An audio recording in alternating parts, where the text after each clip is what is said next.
Selamat malam pemirsa, Anda menyaksikan Perempuan Bicara di Jumat malam dengan saya Balkis Manisang selama 1 jam ke depan. Jujur saya agak sulit juga ya kemudian kita memilih topik ini, tentu sangat sensitif dan ironis sekaligus perasaannya. Kita akan bahas soal kasus seorang ibu yang menganiaya 3 orang anaknya hingga ada yang tewas gitu ya. Nah, ini di Brebes, Jawa Tengah, kejadiannya 5 hari lalu, menyita banyak perhatian. Mengapa hal ini bisa terjadi? Tentu saya akan berikan dulu informasinya kepada Anda. Entah apa yang ada di pikiran KU, ibu berusia 35 tahun ini tega menghabisi nyawa anaknya. Anak kedua yang berusia 10 tahun meninggal dunia dengan luka sayatan di leher. Sementara anak pertama berusia 15 tahun dan anak ketiga yang berusia 5 tahun masih bisa terselamatkan meski harus menjalani perawatan di rumah sakit.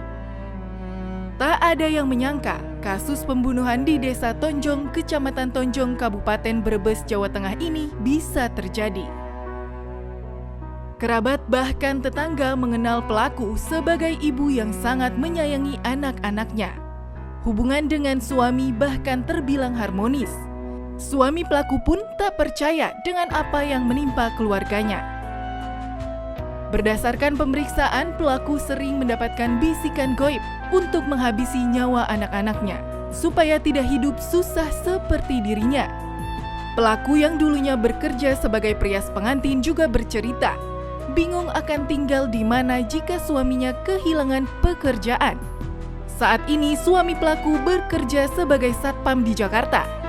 Setiap bulannya suami rutin memberi uang sebesar 2,5 juta rupiah. Kasus ibu membunuh anak seringkali terjadi. Faktor kejiwaan, ekonomi, serta lingkungan menjadi pemicu hingga ibu tega menghabisi nyawa anaknya.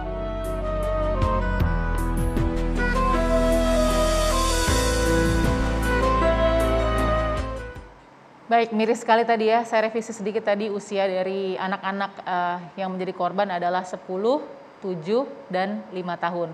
Sementara yang tidak berhasil diselamatkan adalah yang usia 7 tahun. Yang usia 5 dan usia 10 ini masih dalam perawatan begitu ya. Nah, saya akan perkenalkan dulu ketiga narasumber saya yang sudah hadir bersama saya di sini. Ada Mbak Devi Ramawati sebagai pengamat sosial. Apa kabar Mbak Devi? Alhamdulillah. Alhamdulillah baik ya. Oke, kita juga sudah bersama dengan Brigjen Pol Purnawirawan Ibu Sri Suari, praktisi kepolisian. Ibu Sri apa kabar? Selamat malam, kabar baik. Oke, kemudian juga ada Mbak Roslina Ferauli sebagai psikolog kita malam ini. Apa kabar Mbak Vera? Alhamdulillah baik ya Mbak Balkis ya. Terima kasih memberikan waktu, dan saya juga akan menyapa saudara dari tersangka KU, yaitu Ibu Eka Novitasari. Selamat malam Mbak Eka ya. Selamat malam Mbak Eka. Selamat malam. Iya.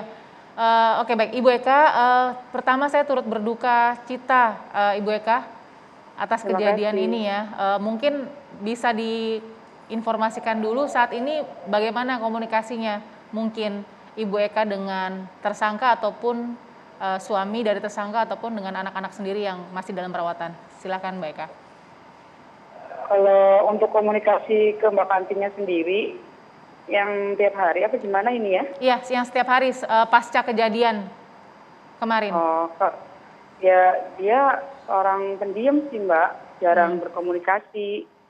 Oke, jadi belum sempat berkomunikasi ya Ibu Eka ya setelah kejadian tersebut? Belum bisa dikomunikasi. Oke, mungkin dengan suami tersangka sudah ada komunikasi Ibu Eka? Belum komunikasi sama suami. Oke. Kalau untuk saya sendiri belum. Oke, sudah sempat mungkin menjenguk kedua anak yang masih dirawat? Belum Mbak, belum. Oke, tapi keadaannya, kondisi terbarunya sudah diberitakan mungkin ke keluarga? Diberitakan ke keluarga, alhamdulillah ada sehat. Sudah bisa komunikasi, sudah sehat ya berarti ya? Iya, udah bisa diajak komunikasi. Baik, Bu Eka sebagai saudara, pertama kali mendengar kejadian ini seperti apa dan bagaimana sih penjelasannya yang didapat oleh keluarga? Silakan Ibu Eka. Ya gimana ya, shock lah ya Mbak ya. Pertama pasti shock. Bisa diceritakan waktu mendengar beritanya itu atau informasinya kapan Ibu Eka sedang di mana? Apakah jauh dengan posisi atau seperti apa? Ya dibilang jauh sih enggak, kita di sebelahan rumahnya ya. Pas itu waktu jam 5 pagi, habis salat subuh, kita dengar saya dengar suaranya Mbak Midah, bibinya yang tinggal bareng satu rumah, minta buka pintu ke si pelaku itu gitu. Dan berusaha mendobrak pintunya waktu itu. Lalu? Ya pas udah dibuka, kita lihat Mbak Kanti cuman lari dari kamar gitu. Dan kita lihat anak-anak udah pada terluka. Yang mohon maaf ya Ibu Eka ya kalau mungkin agak kurang nyaman, tapi kalau bisa diceritakan sedikit posisinya pada saat Ibu Eka menemukan mereka ada di mana ya Ibu Eka? Posisi si yang korban itu Iya. ada di kamar. Semua ada di kamar ya? Iya. Semua ada di kamar. Oke, ternyata Ibu Eka kan tinggal di sebelahnya. Berarti ada suara yang didengar itu, ingat tidak suara siapa? Kalau saya sendiri nggak ingat ada suara siapa-siapanya. Dengernya suara bibinya aja. Suaranya seperti apa, Bu? Suara bibinya itu buka gitu. Kata bibinya sih denger si Sahi minta teriak tolong gitu. Oke. Nah, ketika Ibu berhasil masuk begitu, berarti ini didobrak gitu ya, Bu, pintunya ya? Iya, Oleh siapa? didobrak. Oleh siapa, Bu? Didobrak oleh bibinya sendiri sama Mas Iwan. Mas Iwan adalah? Tetangga juga, masih deket. Nah, ketika Ibu menemukan 3, saya bisa bilang keponakan mungkin? Ya. Ya, 3 anak ini, 3 korban ini, itu langsung dilarikan atau apa yang terjadi saat itu, Bu? Ya pertama kalau kita lihat ya histeris ya, kita minta, ya namanya kita perempuan lihat darah seperti itu panik, kita teriak-teriak. Ya. Terus yang berusaha menolong itu Mas Iwan, menolong anak itu. Disahi, dibawa ke puskesmas. Oke. Berarti yang 2 masih bisa dilihat terselamatkan begitu ya, Ibu Eka ya? Iya. Baik. Nah, Bu, terima kasih informasinya sebelumnya. Saya mau tanya juga ke Ibu, karena tinggal di sebelah begitu ya, Bu. Ada lihat kejanggalan nggak dari sifat pelaku atau Mbak Kanti? Kalau keganjalan sendiri nggak ada. Mbak Kanti itu biasa seperti ibu umumnya. Nggak ada yang aneh, nggak ada yang apa-apa gitu. Oke, biasa ini kalau diceritakan lebih panjang seperti apa, Bu? Sering bicara soal masalah rumah tangga atau berbagi cerita atau bagaimana? Kalau untuk masalah rumah tangga atau masalah apa, dia nggak pernah cerita ke tetangga atau kemana pun dia nggak pernah cerita. Jadi kalau berdiskusi kira-kira atau berbincang kira-kira tentang apa? Mungkin kalau boleh kita tahu, Bu. Kalau kita berbincang ke Mbak Kanti ya karena sekedar nanya anak aja gitu. Anaknya main gitu. Jadi sosoknya sebenarnya terlihatnya biasa-biasa saja gitu, nggak ada keanehan buat Ibu Iya, Eka? biasa, nggak ada keanehan apa-apa dari Mbak Kanti itu. Lebih terbuka atau lebih tertutup sebenarnya? Pasif Mbak Kanti atau itu aktif? orangnya tertutup. Sehari-hari memang di rumah saja begitu ya Ibu Eka? Ya, sehari-hari di rumah aja ngasuh anaknya yang 3 itu. Oke, jadi kejanggalan sama sekali nggak terlihat dari sisi Ibu Eka ya?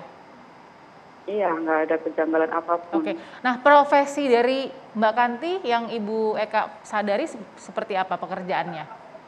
Sebelumnya ya, Kenapa? sebelum menjadi ibu rumah tangga pekerjaannya pelaku ini apa? Ya di Jakarta itu salon. Oh, sebagai penata rias? Ya salon penata rias juga. Oke, ada nggak perubahan selama dulu masih jadi penata rias dan setelah tidak bekerja lagi yang Ibu Eka lihat? Ya nggak ada sih, kayaknya dia nggak menunjukkan apa-apa gitu, gitu aja. Oke, nah mungkin ini agak sedikit ironi juga ya Ibu ya kalau saya harus bertanya tapi sama Ibu mungkin.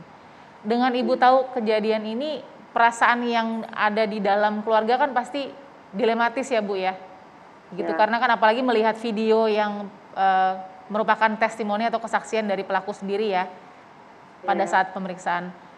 Apa yang ingin disampaikan sebenarnya dari kasus ini atau dari insiden ini, Bu?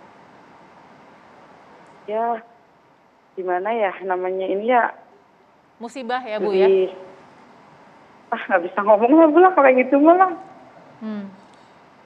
Karena ya apakah Ibu masih ada perasaan untuk memberikan support atau motivasi kepada Kalau untuk kesehatan dari pelaku atau seperti apa yang bisa disampaikan? kalau pihak keluarga ya masih kasih support ke Mbak Kanti.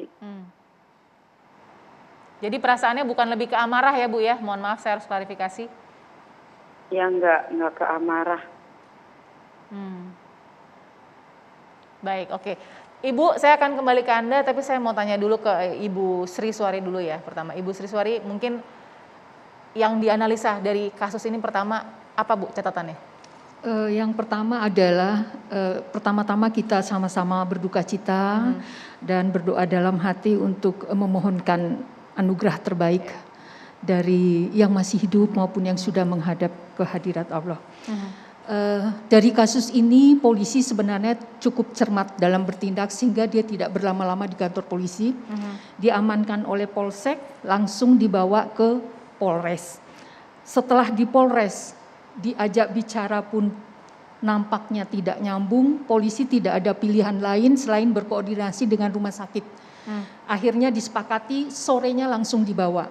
Jadi banyak hal yang diungkap oleh kepolisian bahwa ada value yang masih dalam tanda kutip sebagai masukan dari teman-teman psikiatrik, value yang mengatakan anak saya masih hidup atau sudah meninggal. Kalau masih hidup saya tak keluar dulu, saya harus menyelamatkan dia nggak boleh susah seperti saya. Artinya apa? Value kematian itu sesuatu yang membahagiakan, tetapi di sisi lain value tentang kehidupan yang harus diperjuangkan itu tersingkirkan. Nah ini menjadi titik acuh analisis dari rekan-rekan psikiatrik.